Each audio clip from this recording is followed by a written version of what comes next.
For a brief period in the 50s and 60s, living rooms across the country were abuzz with a new kind of party, a cultural hallmark of post-war America. These gatherings were where suburban women could share stories of domestic life, shop for new kitchen essentials, and, for the hosts, build their own businesses and contribute to the household with some easy supplemental income. By the mid-1950s, these at-home sales demonstrations were generating $25 million in profits, nearly $280 million in today's dollars. Fueled by a vast network of hostesses, lavish incentives and prizes, and a seemingly insatiable appetite for plastic food storage, the model looked unstoppable, which makes it all the more surprising that behind the scenes, a feud so bitter and so tumultuous erased the very person who ignited the company's success from its history. And that's why this week's On Brand is on Tupperware. You're all jazzed up, nearly having a cow. You want your favorite show, and it's on right now. It's on Brand. Welcome to On Brand with Jon and Marisa. I am the Jon. I am the Marisa. Okay. Or should I burp? Because Tupperware burps. Oh. All right, Tupperware, here we are. How do you feel about Tupperware? What? This was on my list Oh. for a very long time. I just assumed I'd eventually get to it. Here's what I think happened. I think last week I did an episode on J. Crew, and in J. Crew I mentioned that their humble beginnings were this catalog where they would get women's groups together, and I think I even said, it's kind of like a Tupperware party. And you were like, oh, thank God, I couldn't figure out what I was going to do. Tupperware. I had a few things on my list that I'm researching, and then somehow I'll obviously do down the line, but this one is just, it's a really good story, and I'll even say it was in development as a film starring Sandy Bullock. I don't know that I've ever talked about this on pod before, but there are times when, in bed, in jeans, surrounded by peeps, 34 pillows. Uncovered. Scrolling with the freaks, where I'll take a pause in my life and think about Sandra Bullock. How she's 70 and somehow looks incredible. She's 70 if J. Crew is 80. They are perpetually from the 90s. That's true. Always flawless. I don't ever like to say favorites. Like, I don't like to say you're my best friend or this is if my favorite color is Kelly green. Because I just think life is short. Why narrow it down to one? But goddamn, if she is not one of my favorite performers. Sure. Everything she does. Not a miss. Even if it's something I could give a fudge about. Like something dumb. I will sit her and watch her sit by a man in a coma waiting for him to wake up. I will watch her float in space, chase a bus, anything that she wants to present before me. I truly, and I know you probably think I'm being sarcastic, I love Sandra Bullock.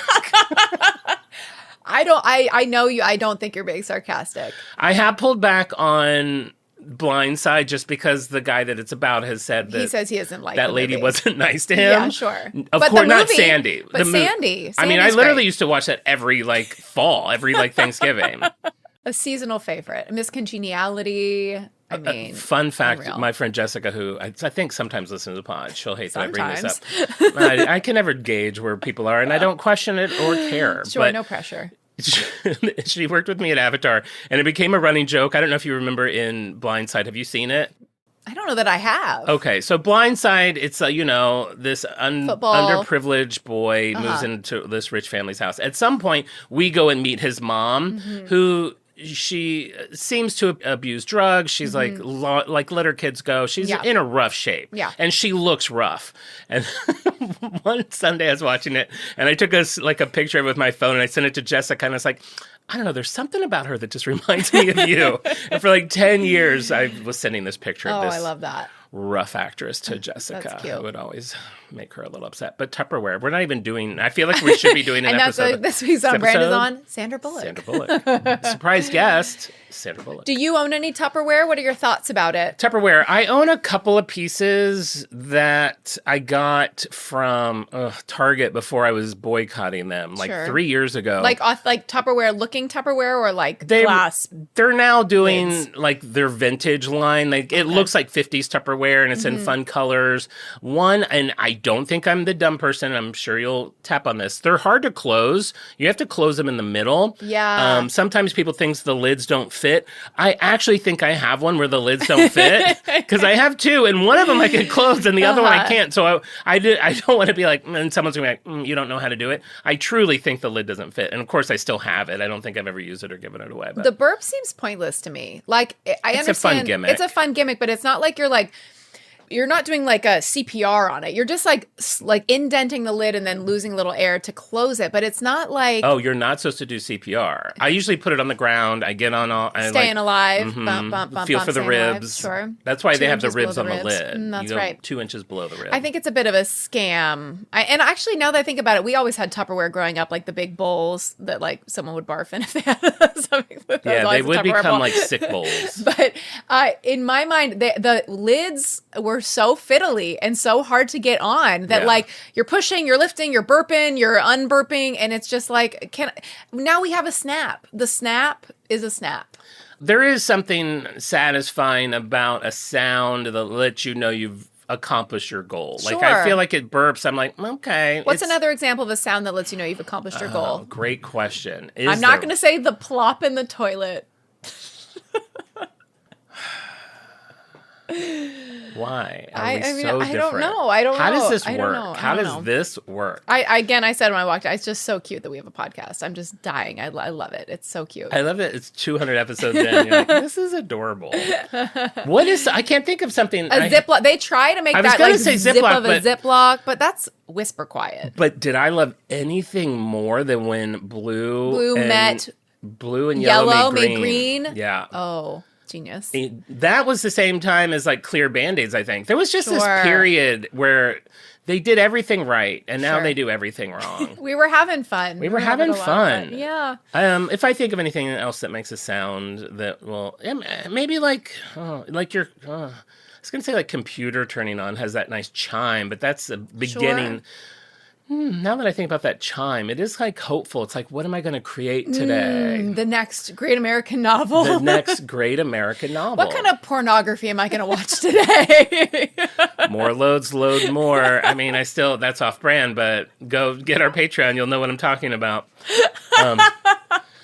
So before we get into it, there was big brand news this week. Oh, yeah. Very exciting. And I think I brought this up, and I don't remember if it was on off or on. Did I bring up the woman on TikTok that did the Dr. Pepper jingle? Do you remember even talking about that? Yes, before. Yeah, like a while ago. Within the last 3 weeks. I don't know. Anyway, so right before, it was within the last month. This woman who goes by Romeo Show posted a TikTok, and she's like, Dr. Pepper, I have a jingle for you. And she's like, Dr. Pepper, baby, it's good and nice. Ba-dum-bum. That's it. And it took off. And I hate that now, yesterday it was like on the Today Show and everything. Now it's mainstream. I've been following this from day one. And it was one of those things on TikTok. If you're not on TikTok, when something goes viral like that, by the way, it's gotten up to 40 million views. Wow, that's great. 40 million. I don't think you're letting that register because you're typing something right now. But 40 million on TikTok, I feel like everything has 40 million on TikTok. No, most things don't even get a million. Like when I see something got a million, I'm like, okay, this is big. 40 million the people have spoken. It's very democratized. Unheard of. And when something goes big on TikTok, what's really fun about that community is like other people will then... They stitch it. They'll stitch it. People will add music to it. So people were creating this into a real jingle with music, and it was a lot of fun.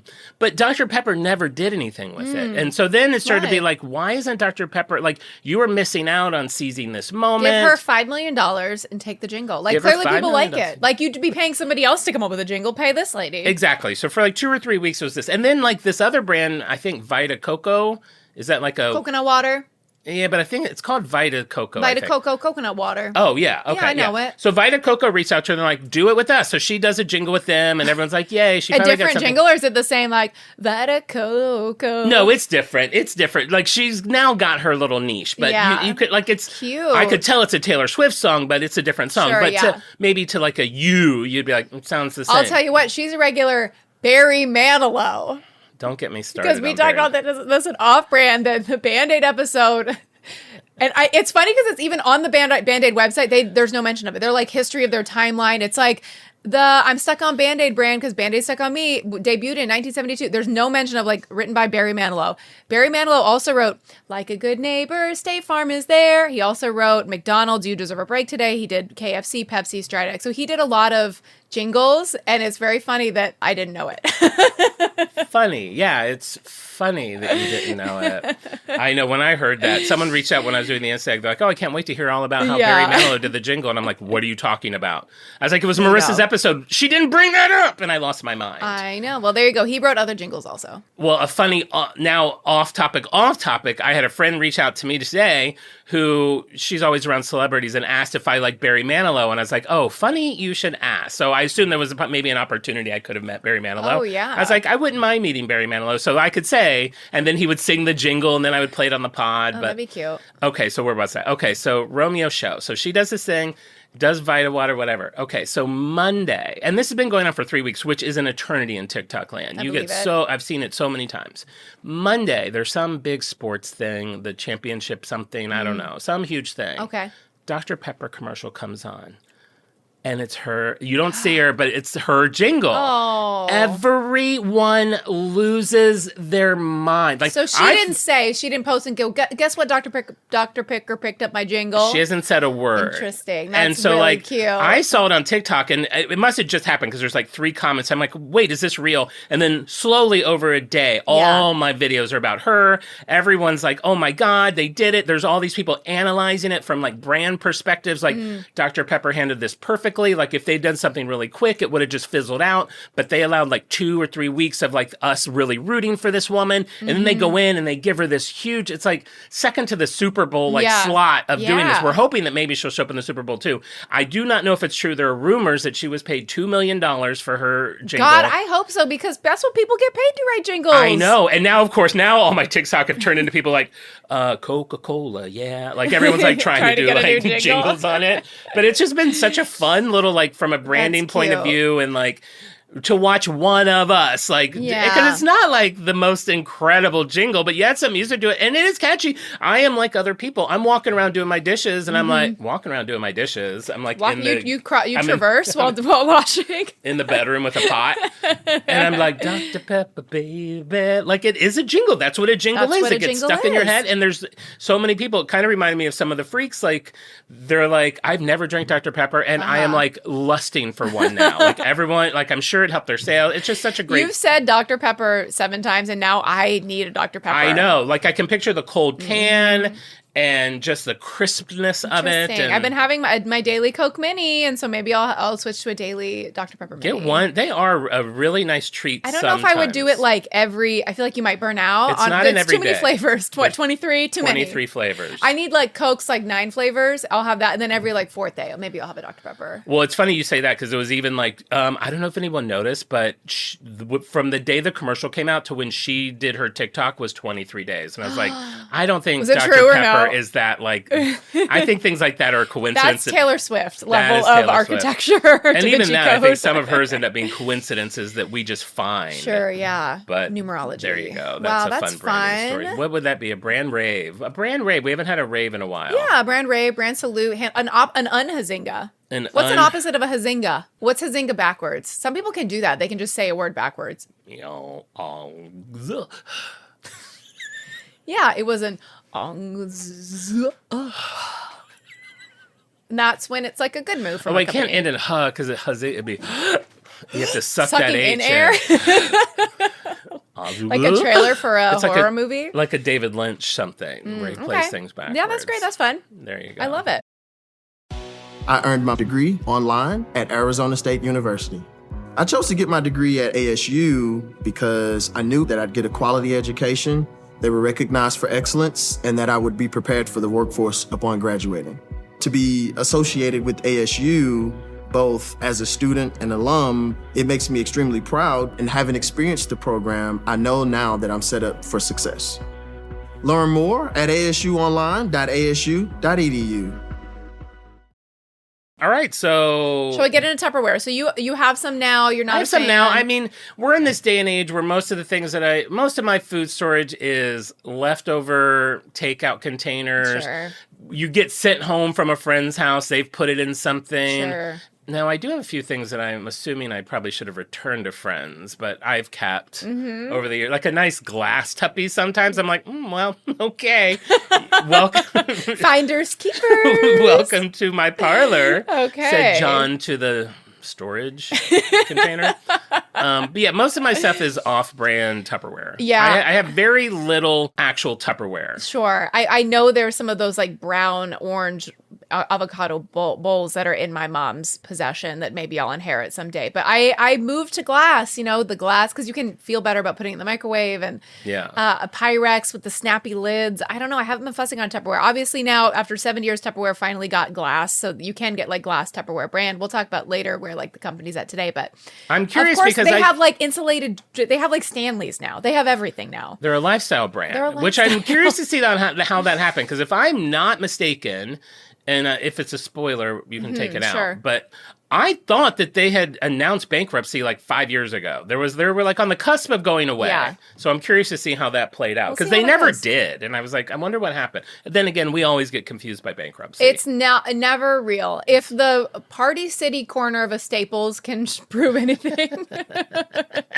it's not real. It's not real. Nothing goes away. One of the freaks was like, "Did you see that Radio Shack?" My friend Aaron was like, "Did you see Radio Shack has a website?" Yeah, they all do. I think Circuit because City a website does. is $9.99 a month. I know. We have a website. We're not real. Pier 1 still has a website. We're not real. Exactly. Wait, we have a website? We do. We never put it up. We're going to put it up this year. We have some good goals. We're going to have our annual summit. Sure. Last year's was to start the Patreon. We did it. No, it was actually like 8 pages, but we'll just say that last year's goal was just to start the Patreon. We did a lot, and we're going to do it. It's going to be a big year for the pod. All right. Someone's in their car, right? Like, hey, they're got Tupperware. They're withholding their sandwich. They don't know like where to put it right now. Are we for them or against them? Let's get into it. Okay. So this is a fun story. It has a lot of twists and turns. It's reminiscent of some other episodes we've talked about, and we'll chat about at the end where the overlap lies. Let's start talking about Brownie Wise. Oh, what a good name. She was born in the 1920s in rural Georgia. She was named after her gorgeous brown eyes. Oh, I thought you were going to say her grandma's favorite sweet treat, a brownie. That's a big commitment to brownies. Yeah, she's just taking a bite. I don't know, call her Brownie. I promised Grandma we'd let her name the baby. I don't know. It's her dying wish. Her parents divorced early, and she spent a lot of her childhood traveling the Deep South with her mother, who organized labor union rallies. So Brownie would grow up watching her mom speak to these groups, and she, at a young age herself, would take the stage, and she would speak in front of these crowds with so much confidence and charisma. So this girl has the gift of gab. She knows how to command attention. They said she was like a preacher. She could just have all eyes on her, and she was so comfortable. So in your mind, this is Sandra Bullock. So for the casting, it's a young little, brunette girl with big brown eyes, and it's young Sandy. Yeah. Just so you can watch the movie in your mind. By the 1940s, Brownie Wise, she's a divorced single mother. She's living outside Detroit. She's struggling to make ends meet. This is during World War II, and so she gets a job as a secretary at Bendix Aviation. So they manufacture torpedo plane parts. So she just has like classic 1940s mom job working as a secretary. Every mom's dream. The job was stable. She's making good money, but it's very unfulfilling. So on the side, God, it's just such a movie. She writes an advice column for the Detroit News under the pseudonym Hibiscus. She names herself Hibiscus, and her character Hibiscus, this like Dear Abby kind of figure, she kind of is living out her fantasy. Hibiscus has like a beautiful house. She has a husband. She has kids. She's wealthy. It's like a glamorous life that she doesn't have. And that's the role she's playing when she gives advice to her readers. I love it. And then in her private journal, she wrote simply, I want to be a successful human being. That's all she wants is success. And for her, that's hard work. She doesn't want to be given anything. She wants to work for it. And she has these incredible gifts. And this is Brownie's mom. This is not. No, this is Brownie. This is Brownie. This is Brownie. This is now Sandra Bullock. God, she couldn't age down. This would be another. So it's a 3-actress story. It's little Sandy, medium Sandy, and then big Sandy. Big Sandy. Bring in Big Sandy. The great thing about Sandra Bullock is she could play all 3 eras. I honestly believe that she could. I'm telling you, that movie she was in with Channing Tatum, she did not look a day over 29, and she is pushing 90. She is 30 years older than Betty White on The Golden Girls. I would bet my life on it. Okay, so we have Brownie. Okay. So keep your eye on Brownie. Brownie's She's typing secretary. away, She's typing working. away. Got her diary. Got her advice column. We also have a man named Earl Silas Tupper. Come on. I know where this is going. A little on the nose, but we'll go with it. So his childhood, he grew up poor as well, same as Brownie. And born in 1907, he grew up on a farm in Massachusetts. He saw his mom, who had taken boarders, and she was just like struggling to make ends meet. His dad couldn't make a living as a farmer. He was like a lazy piece of crap that Earl really resented. He was like, he had an enterprise that even his father lacked. So when he was 10, he was selling like oranges door to door. He was just trying to do anything to try to make ends meet. So he got really like contemptuous of his dad's lack of ambition, and he became obsessed with like making a life for himself. So you kind of see like a little similar track with Brownie and Earl. Like they both have a fire in their bellies. Okay. So Tupper, despite his ambition, he barely graduates high school in 1925. Maybe the apple didn't fall too far from the tree. Can I ask really quick? Yeah, sure. And I could be totally off. Yeah. Did either one of them have a burping problem? Interesting. Did that come up in your research? I mean, I missed Barry Manilow, so it's possible it's out there. I'm sure on Egg Day, everyone's going to go, I can't wait to hear about Earl's burping problem. Why did Tupper burp so much? I can't wait to find out. He had a burping problem and it was interrupting a meeting. And so he had to cover and go, no, that's the sound that the bowl makes.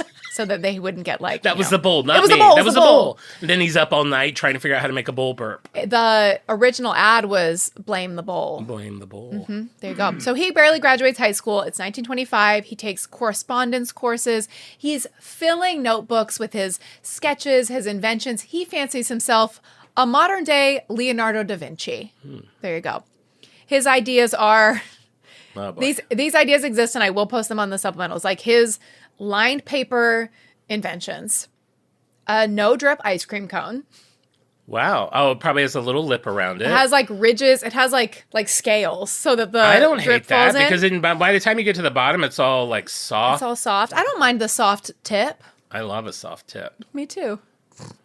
A dagger-shaped comb, a camouflage comb disguised as a fountain pen, a portable necktie rack. Wait, a camouflage comb? A secret comb that looks like a pen. Oh. I don't know. So it doesn't look like you're carrying around a comb. Yeah. Okay. Combs come up so much in this story. It's really funny that this is like... This era in a nutshell is like combs were on the tip of everyone's tongue. Everyone was talking about combs. Combs used to be a much bigger deal. Remember on Picture Day? Like I looked so... I mean, my favorite thing, obviously, because it's me, about Picture Day was getting Stealing a free comb. Yeah. They gave you a comb to keep. I volunteered at Picture Day in the fall, and I combed kids' hair. It was a real full circle moment. There's a little like bag, like an open Ziploc bag, not even like factory sealed, of like little black combs, and you're just like... combing a little kid's. You're like combing lice out of each kid's hair and collecting the lice in another Ziploc bag. To return to the photo company. Kids are disgusting. They really are. So he has this comb disguised as a fountain pen, portable necktie detector. People would dye their eyebrows. So wait, you were blazing past these. Portable... Sorry. Portable necktie, it was a rack, not a detector. Okay, I was like, boop, boop, boop. He's got a necktie. Move in. I feel like one resource described it as a dispenser, which is even like, maybe it was a portable necktie dispenser. I could see back in the day, when is it? Are we in the 50s? We are in the like probably 30s now. Oh, okay. I could see... Wait, is that right? Because I thought you said after World War II. Well, that was now we're Brownie. back. Now we're back to Earl. Okay, These are side-by-side right. stories. So, like, for example, in the movie, it would say, like, 1925, Right. you know, just to re-rack the audience. I could see maybe him inventing, like, a roll of ties. Yeah. Like paper towels. Oh, like disposable ties? And you just pick one every day. Hello, sharks. I mean, genius. That's a very, like, 1940s traveling salesman invention. Yeah. Little shields that used to cover your eyeballs while you dye your eyebrows. That's something that would be on Shark Tank today, and they'd be like, I will give you $200,000 for 5% of your company. It would have to be on QVC. Yeah, we need a lawyer for that. I can get you on QVC by Friday. A toothpaste and shaving cream dispenser, a dispenser that dispenses both toothpaste and shaving cream. No. You don't That's want... Sky Mall. Can I tell you, here's something I'm stewing about. Okay, what?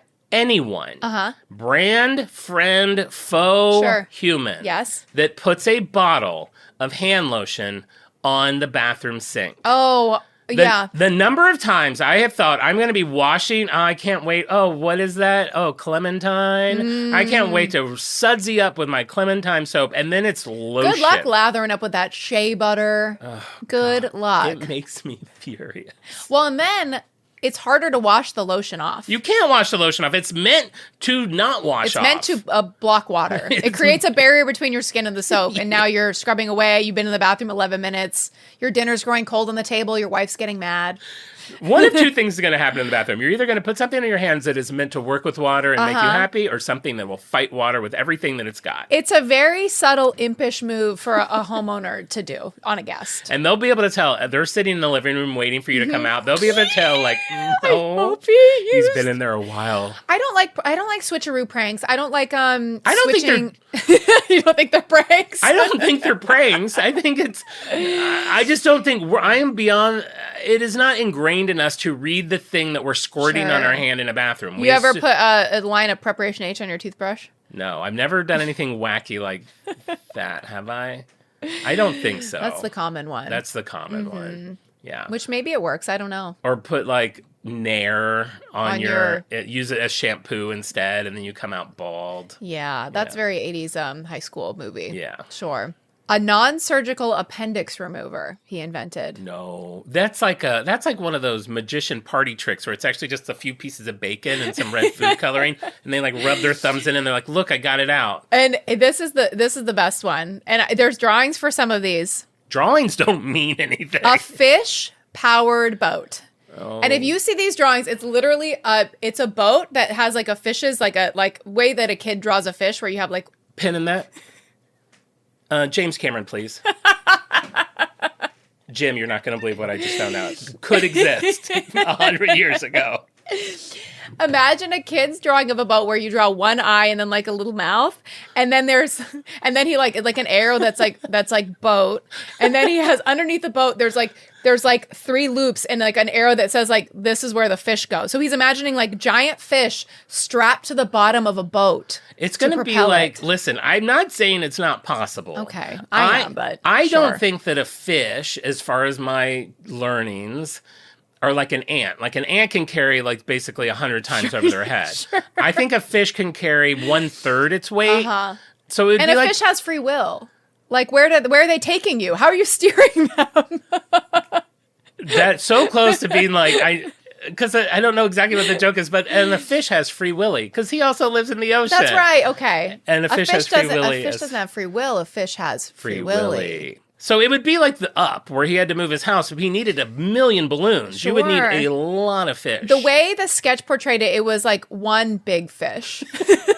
Not a whale? No. Just a big fish. And you're going where that fish wants to go. And then the last drawing is just him at his destination eating the fish. Mm-hmm. I love it. Wow, dinner and a movie. Remember that? Do you remember the dinner and a movie on TV where they'd show a movie and then they'd like be making a recipe? Yeah.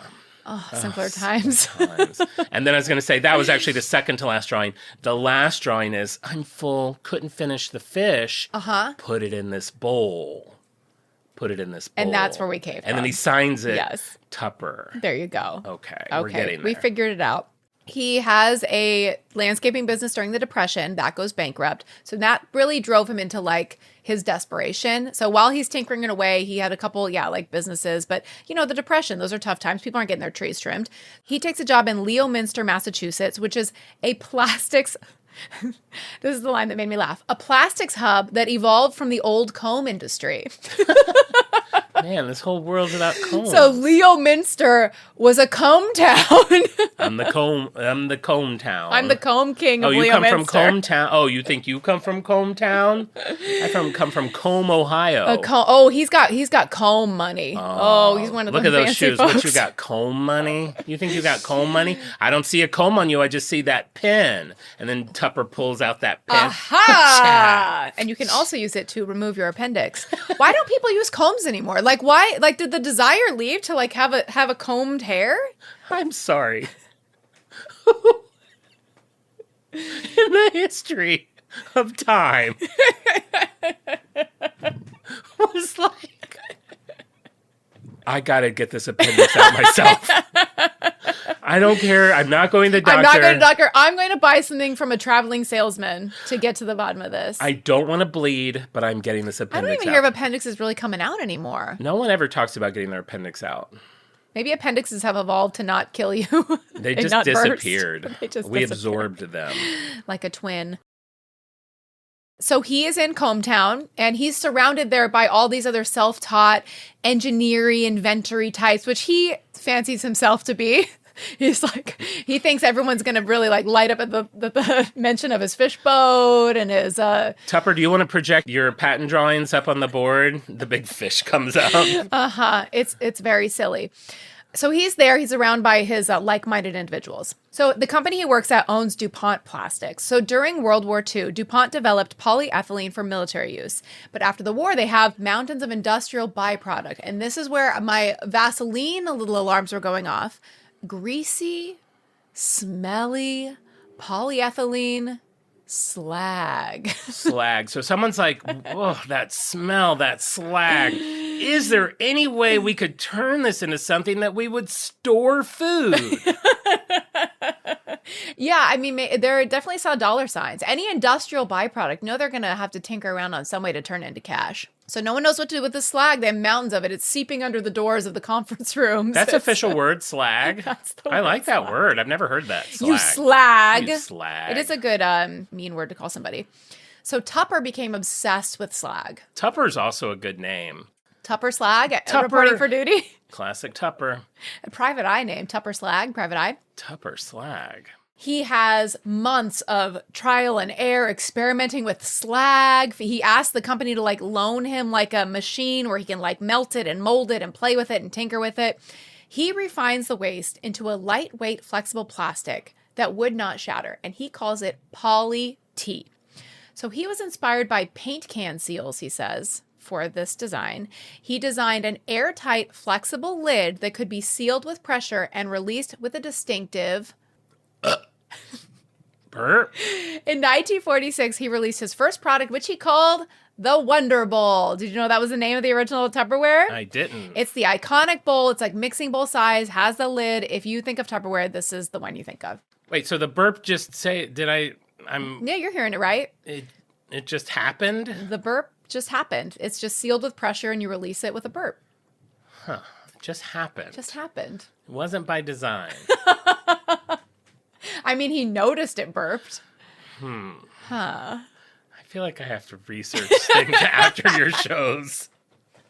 We'll follow up on our snowflake debate the next episode. Nobody believes that. That was from Off-Brand, so the people listening don't know this. Okay, the world record for a snowflake is 15 inches wide and 8 inches thick. Yeah, if you believe that, I have some slag to sell you.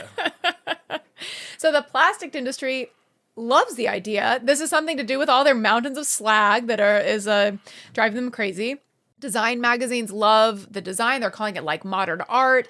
To see a pop of color in the kitchen in a new way, people are really excited about. The designs were great. It is very and I think that's probably why they're bringing them back now, because there always seems to be some form of mid-century modern revival going on in the world, and they feel very of that time. They really are, yeah. So they're really they were a breath of fresh air for the design world, but it didn't really translate down to the consumers. The consumers didn't really get it. They didn't. Oh, at House Beautiful called it fine art for 39 cents. But people they weren't sold on why they would need it. They didn't really have great marketing or great branding. Tupper he's an idea man, if you're even going to call him that. Feels generous. He's an idea man, but he's not really onto the branding and the marketing side of things. Well, I'm wondering also if at the time, I would have to do research on this, is maybe when a meal was made, they made enough to eat. Maybe there wasn't such overconsumption and leftovers that, that we live in now. Yeah, and everything is kind of influenced by the time. There's, TV dinners in the 50s. So it's the attitude's just around cooking and leftovers. Yeah, it probably was different back then. Yeah, I'm going to eat this pizza in 3 days from now? What? Also, he says that the plastic was unfamiliar in the kitchen in this use, and the seal wasn't intuitive, which is something we've experienced as well. The seal is not super intuitive. So without an explanation, the innovation, it's cast off on a shelf and nobody's really paying much attention to it. By 1949, Tupper had patented the seal, and he released a pastel-colored millionaire line. So a line of bowls in different sizes, all in those beautiful 40s, 50s shades. So the seal is the burp. The seal is the burp, or the release of the seal is the burp. Okay. Yeah. Okay, but he patented that. Yeah, I mean, he knew it burped, but he didn't say he didn't set out and say, "How do I make a bowl that burps?" And then he worked backwards. No, probably not. But I do think he probably went out and trying to figure out that seal. Do you think he had like a lot of bowls and they weren't burping loud enough, so like his dumpster was just full of old bowls that couldn't burp? Maybe. I don't know. Maybe he's in the shed with burping bowls. They're not burping loud enough. They don't even burp. Do they burp? They don't actually make a sound, do they? Yeah, they make like a sound. No, I think like an actual little like meh, like a something, like a burp.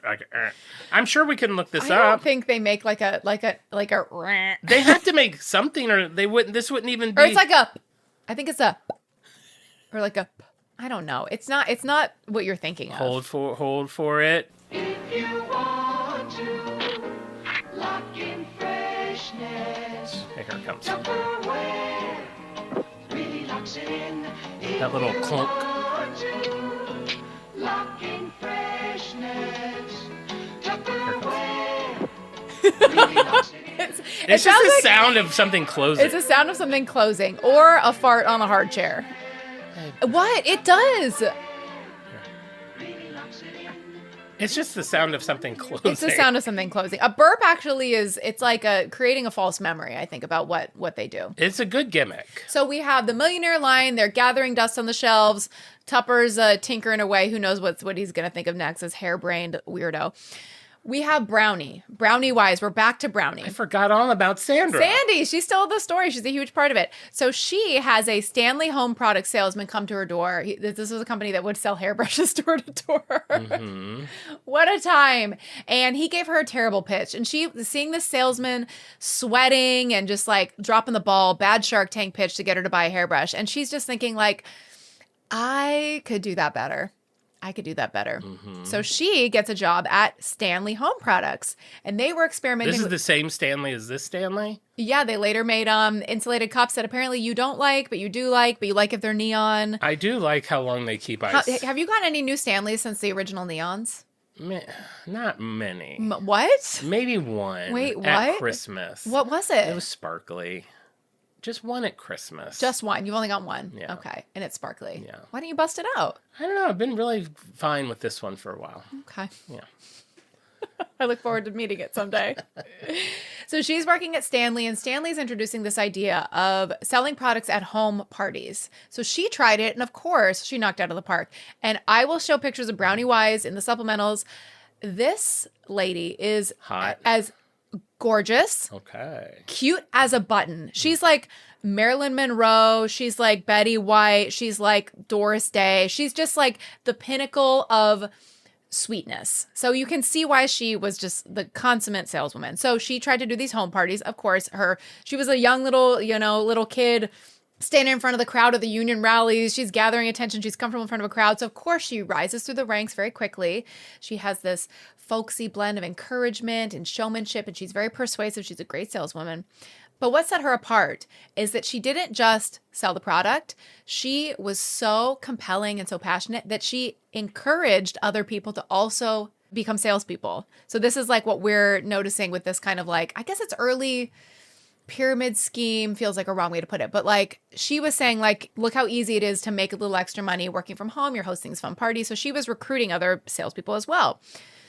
So she would see the women in the room that were the most like confident, like the most like friendly, and she would invite them to sell by framing it not just as work, but this is like an opportunity. So you can have flexible income, you can have recognition, you can contribute to your household, you can get a little getting around town money. Like right. Lucy always wanted a little getting around town money. You can have your own getting around town money.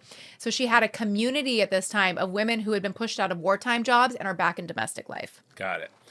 You know what I forgot about it until just now. That's why I wanted to look up really quick on the computer. This is also Avon. Avon was known for going around and selling door to door. For sure, yeah. I don't know if they had, did they have parties? I don't know. Yeah, Avon. It seems like they would, because you would need to try the makeup and stuff. Sure, you're getting a blush, you're getting a lipstick. Absolutely. Apparently, Avon started selling door to door in 1886. I look forward to hearing about that. I would do Avon. Yeah, do Avon. So she's crushing it at these parties for Stanley, and she wants a little recognition from the company she's working for. Stanley's president told her flatly that corporate leadership was no place for a woman. Get out of here. Imagine Scram. Sandy's face when she hears that performance. Wow. I mean, that's going to be the Oscar clip. She's furious, and she vows to prove him wrong. So she has a sales meeting in the 1940s. She's maybe with her team, maybe they're strategizing about their home parties, and she sees a box of Tupperware, like in the corner of the office that is ignored. It's gathering dust. Nobody's paying any attention to it. She doesn't even think anything of it. Somehow, she accidentally knocks one of these Tupperware bowls onto the floor, but it doesn't break. It bounces. And that's when she gets the idea. She was like, okay, so this is a product you have to experience to want. This isn't something you can just buy from seeing it on a shelf. She immediately got what the department stores had missed. So this product would actually be perfect for this party model that she had kind of honed at Stanley. So she left Stanley and she started hosting Tupperware parties. I don't know. She would just, I guess, Tupperware, just as like a vendor. She would like become a vendor and she would sell Tupperware like through them. So it wasn't like an official arrangement. They weren't doing parties at the time. This was like she took on, I guess, herself as like a single person like retail outlet basically, and just sold them as an independent seller out of her home and with using the party format. She built the same strategy where she would demonstrate, she would do a spectacle where she would fill a bowl of water with the lid on and toss it across the room. There'd be food, there'd be drinks, everyone would be having fun. She did something that was very before her time. She would create wait lists to generate and kind of like manufacture demand. So even if a product was available, like if a lady was like, I want 3 of the yellow bowls, she would go, ooh, that we're actually sold out of those, but I'll put you on the wait list. We'll have those by the first of the month. Exactly. To get everybody excited, like there's some scarcity, which feels very of this time with this drop culture. That's what Taylor does every time she drops an album. She's like, they're only available for 2 days unless they run out. And then they run out. And then 4 days later, she's like, we got to some back in. She must have read the Tupperware book because this is a page from the same book. That is, yeah, it's so true. There's actually an episode of I Love Lucy where she goes around selling vacuums door to door. And she has, it's also the like, you have to experience it. Yeah. So she would knock on someone's door and they would open it and she would throw a pile of dirt on their carpet. And she's like, how are you going to get rid of that? Let me show you how. Perfect. Yeah, she was a real Lucy type. And by 1951, her little Detroit living room operation outperformed traditional retail. So she was selling more Tupperware from her home parties than the department stores were. Is she traveling? It seems like at some point you run out of people in your neighborhood. It's like everybody in Detroit needs 95 plastic bowls with lids. They just do. She must be traveling around. Who takes notice but Earl Tupper himself? Interesting. He invites Brownie to Massachusetts. I can see the scene in this movie. This is a good scene. Someone comes into his office and I don't know if I'm interpreting these numbers right or not, but there's something happening in Detroit. He reads the paper. He's like, he can't believe what he's seeing. Takes a pin out of his shirt, flips it into a comb and starts combing his hair. He's like, get me Brownie. And then hits the throttle on his fish boat and takes off into the sunset. And then the fish, it's one of those movies because it's the 1950s where the fish is animated but nothing else is. And then the fish turns to the camera and he's like, here we go again. It's a living. It's a living. She delivers Tupper an ultimatum, which is pretty powerful for her to do at that point as a lady in Detroit. She says, abandon department stores and go all in on home parties or watch the product fail. So she's basically saying, like, if you want me to keep making Tupperware king, then you need to pivot because this is the direction for everybody to get rich. I mean, why couldn't you do both? I don't know. Well, do both. Hone in on it. Do both. Hone in. Because it's a scarcity. You know, it's like you got to get invited to the parties. They're not just on any old store shelf. So the next day, Tupper created a home parties division of Tupperware and named Brownie Wise as his general manager and then vice president of marketing, which was an unprecedented role for a woman. I imagine that scene in the movie, she like comes in for the meeting with him where like the secretary's all like looking at her and they like think she's like the coffee girl or something. And she's like, I'm actually here for a big meeting with the big man, which by the way, Tupper is like an absolute drip. He is like I could see him being dork. a drip. He's like a stick in the mud. He would paint their factories, but typically factories would be painted like dark colors, like hide dirt. He painted his factories white so you could like see all the dirt. Like so you knew where to clean. I mean, he's just like, I'm gonna say he kind of sucks. I got to tell you, I'm getting a little confused because I know I'm supposed to be picturing Sandra Bullock during all this, but I'm also at the same time picturing Julia Roberts and Erin Brockovich. Okay. I'm kind of meshing them all together. So it's just this. Wow, that would be, imagine an actress that was combined Sandra Bullock and Julia Roberts. If AI is used for anything, it should only be that. We would be powerless. She could be president. We'd have nothing else to do. That laugh. That smile, so many teeth. So their partnership was very interesting because he is very practical and he's like kind of like volatile and like he's controlling, he's obsessive, like people kind of like are afraid of him, whereas Brownie Wise is like, she's flamboyant, she's like electric, and she's like everybody's bestie. She's just like so charismatic and so good with people, and then people are like, Tupper is like a grade A drip. Under Brownie's leadership, of course, sales are exploding. Wholesale orders exceeded 2 million in 1952. Retail sales, I mentioned this in the beginning, reached an estimated 25 million in 1954, like 250 million today. So women, many of them who had been pushed out of the workforce after World War II, they're now having income, they're having recognition, they're having autonomy, because this just isn't in Detroit. This is now like national, the national widespread Tupperware party boom. Some husbands quit their jobs to work to support their wives at that time. Can you imagine? That's amazing. That's a strong man. That's a strong man. Willing to lazy man. Support. That's a strong, lazy man. He's eating bonbons on the couch now. Her mantra was simple. She said, you build the people and they'll build the business. So I guess it is a little bit of a pyramid, but everyone's happy. I don't see the downside to this yet. That year, Wise was paid a salary of $20,933, which would have been like over $200,000 today. Wow. And the company bought a lakeside house for her near its headquarters in Kissimmee. And starting in 1954, she organized, this is how, like the type of boss she is. She had an annual jubilee, which was, this is like our summit. We're going to be doing this someday. An annual sales conference where top performing saleswomen are basically rewarded expensive gifts and bonuses and prizes in like a really like fun, silly way. And everyone would have a theme. So the one that I heard about, I wish I could hear more about the different themes, but in 1954, the themed event was Wild West, and she did what she called a big dig, where there were like 4,000 shovels in a big field of dirt with prizes buried in the dirt. Like, oh, that's fun. Mink stoles, jewelry, watches. A woman there was a little toy car buried. She found the car, and it was a new car that she won. And she was like laying on the hood, like, thank you, God. Like, oh my God. So crazy. She was like Oprah. You fun. get a car, you get a mink stole. So she was really like celebrating her employees, and they were really invested in the success of the company because they felt appreciated. Yeah. So it really was like everything was pumping.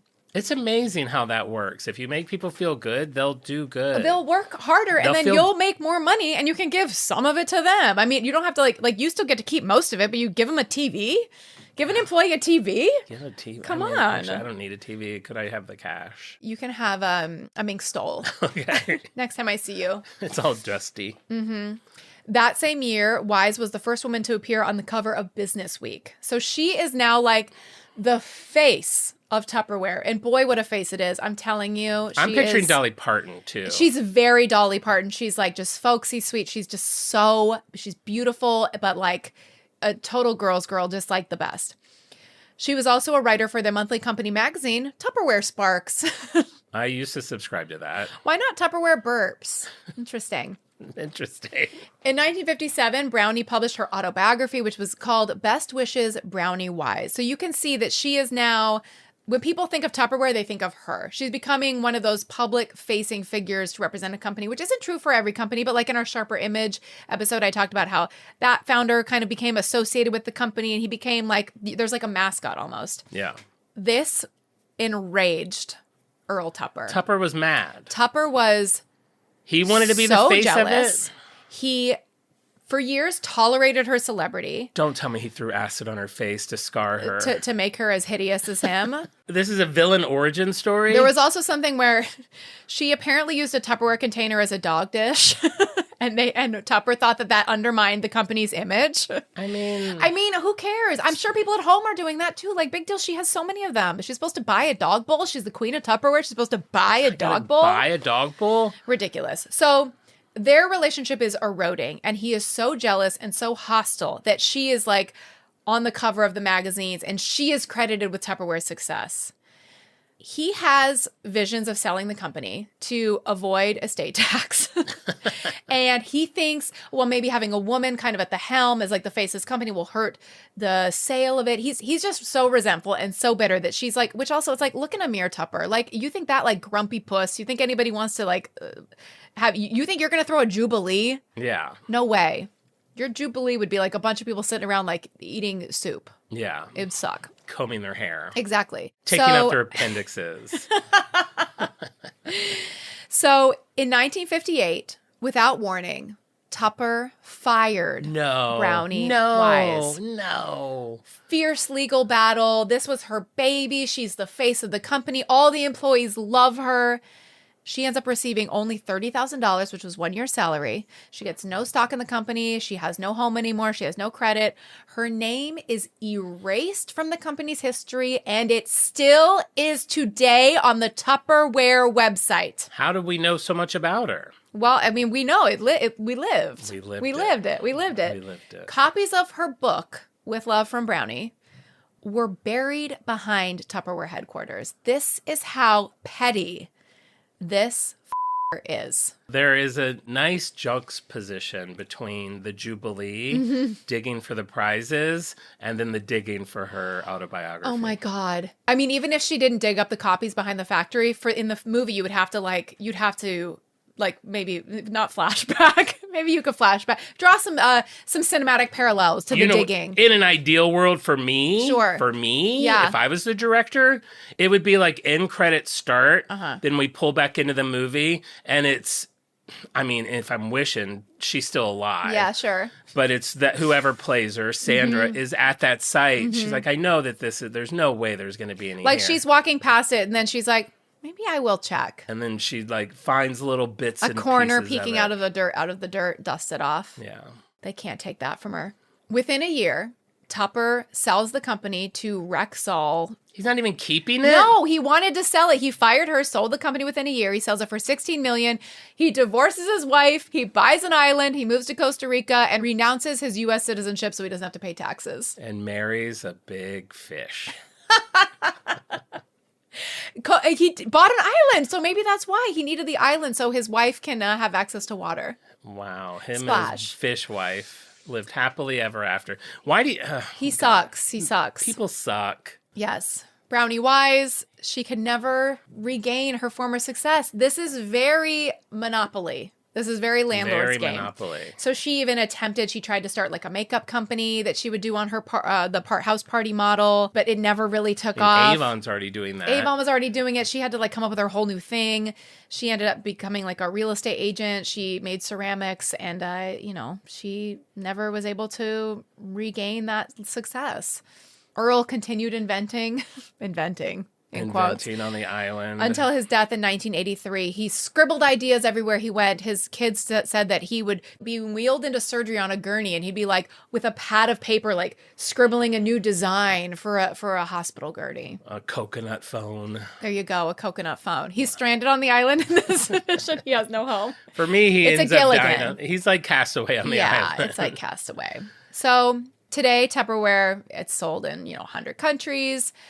Tupperware parties are still a thing. You can still have a Tupperware party. You can go on the website, fill out a form. You still can do it. Apparently, they still, surely not in the same amount, but... Nobody wants strangers to come into their house to talk about food storage. Talk about bowls. There you go. I mean, you get really... Some of these, like, takeaway places, you get really... I feel like it's one of those things where, like, you're not supposed to reuse them. Oh, yeah. But they're pretty nice. Like takeout containers, yeah. Yeah, I know. Like, it does seem... of a time. Like, there's so much competition now. There's so many companies making ways to save food. Yeah. I wrap it up in an old bread bag. A piece of foil, it's like, yeah, who cares? I know. It's like, I'm not going to go.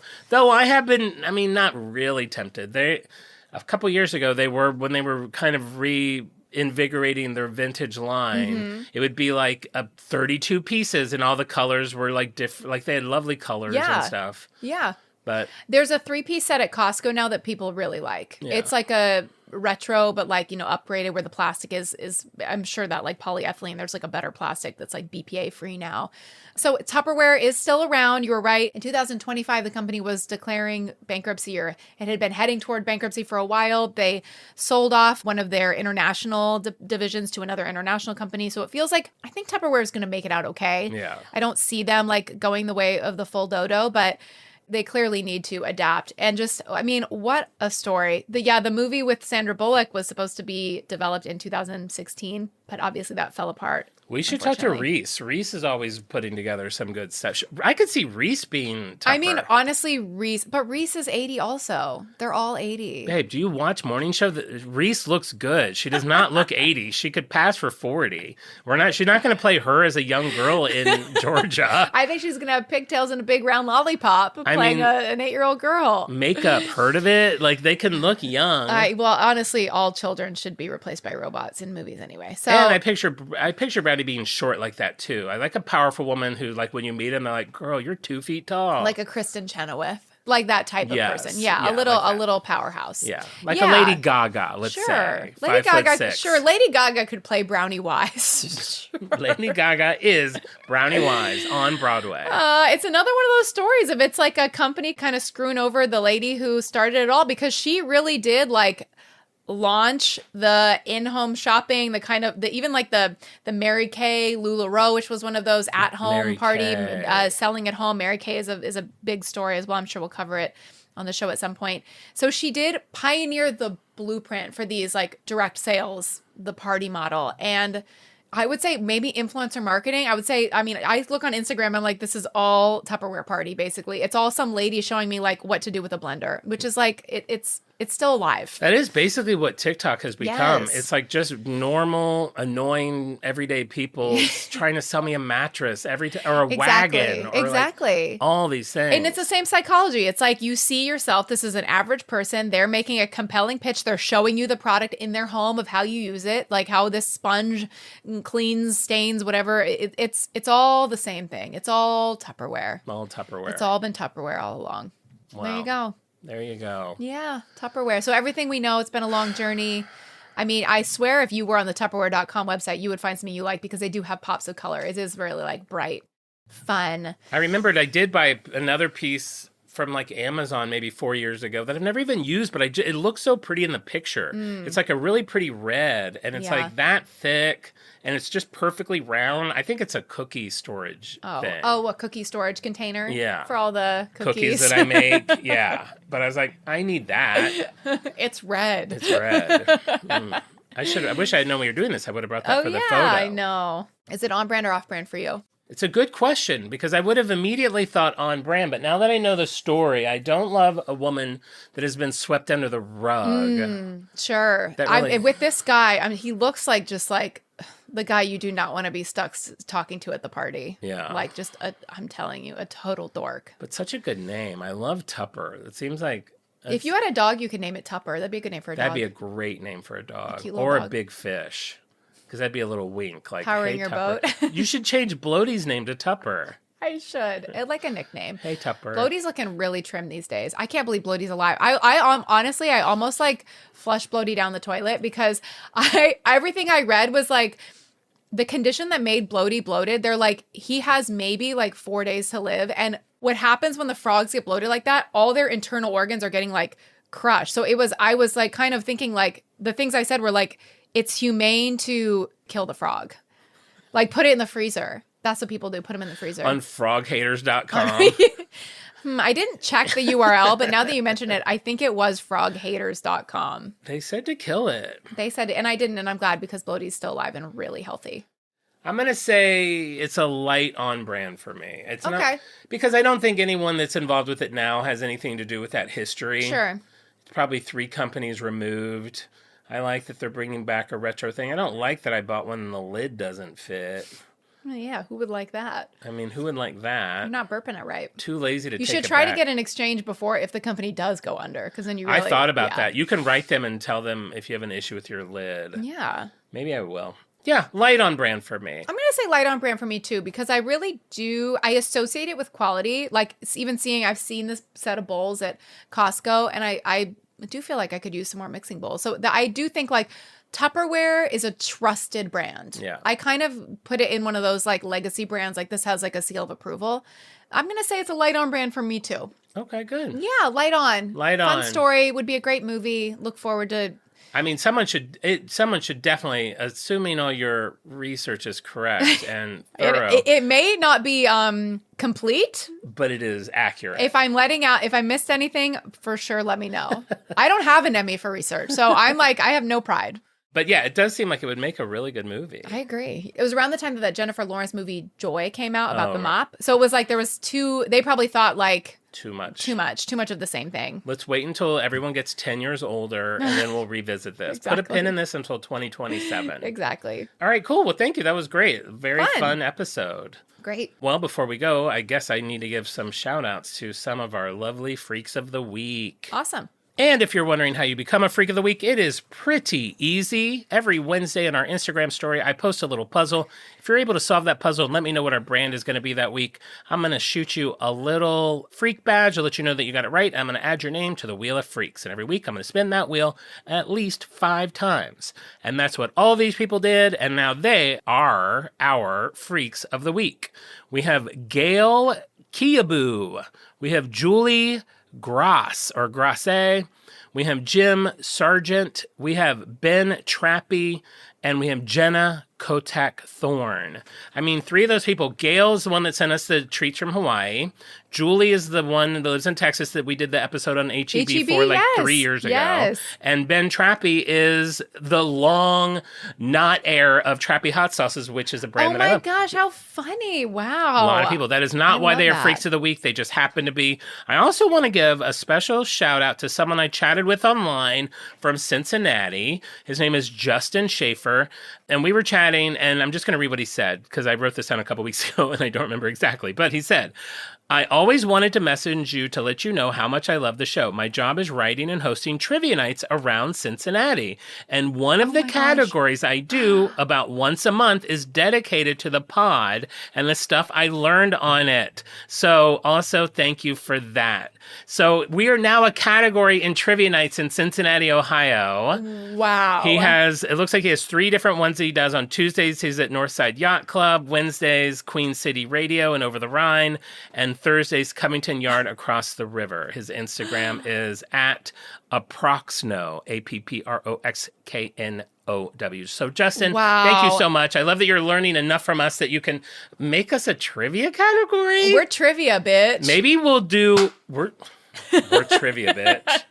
We're curriculum. We're curriculum, trivia. bitch. We're trivia, bitch. You know what would be fun, Justin? Maybe we can do like you probably don't have, if any of these places have a place where you could show like on the TV, we could do like a video asking the questions or something absolutely. like that. Are you kidding? That'd be super fun. This podcast is so small potatoes. I feel like we're spreading in the same way like the song like Miss Mary Mac like spread like in the 1920s. Like how are people are just like finding out about it via like a trivia night or their teacher? Like I know. It's none of our reach is like from conventional methods. It's so crazy. Yeah. And then we'll get randomly, like last week, someone's like, hey, just wanted to let you know I'm a fan from Australia. And I'm like, how the hell? How? That's not even our first fan from Australia. Crazy. I love it. Brings me such joy. So there you go. Our Freaks of the Week. And Justin, thank you guys so much. And while we're giving shout outs, I'd like to shout out a lovely listener who left us a 5-star review on Apple Podcasts. We have Lee Loom 5 says, hands down my favorite. There is so much to adore about this show, but nothing makes me happier than listening to Marisa berate Jon into admitting an odd habit he didn't want to share. What the hell? I'm Do just it living. for Lee Loom. I'm living my life. Leave me be. It's fun learning about the brands, but I love when they go off topic. It feels like you're just hanging out with your hilarious friends, and it's one of the highlights of my week. Thank you so much, Lee Loom. I will continue to berate on your behalf. Wow. Did you sleep in jeans last night? No, but I have recently. It's been a genie week. Not all the time, but I have at least once in the last week. Wow, there you go. You're welcome, Lee Loom. If you haven't left us a review on Apple Podcasts, please do. It boosts the show, boosts morale. You can play Jon's Insta Egg game on Instagram on @OnBrandThePod or TikTok @OnBrandThePodcast. And you can chat with Jon in bed. You can get an extra episode of Off Brand every Tuesday, our Patreon, where we have a $5 tier and an $8 tier to get some extra episodes in your month. And I guess with that, we'll be back next week with an all-new episode. Funny little story about being on bed. I was chatting with one of our listeners last night about something because yesterday was Insta Egg Day. And we were just talking about her car problems and stuff. And she was like, I love that. I bet you really are in bed in jeans with 5 peeps on your bed. And I sent her a picture. Oh, I was in bed with 4 peeps in my jeans. And she's like, God. King. What other pod is getting you such an intimate peek into our lives? Jon is very active on the Instagram. I'm more active on the Discord. So you're getting a real slice of life with the host. Yeah, you really get to chat with us. All right. Well, there we have it. And remember, we may go off topic clearly, but we will always be on brand. Bye. Bye.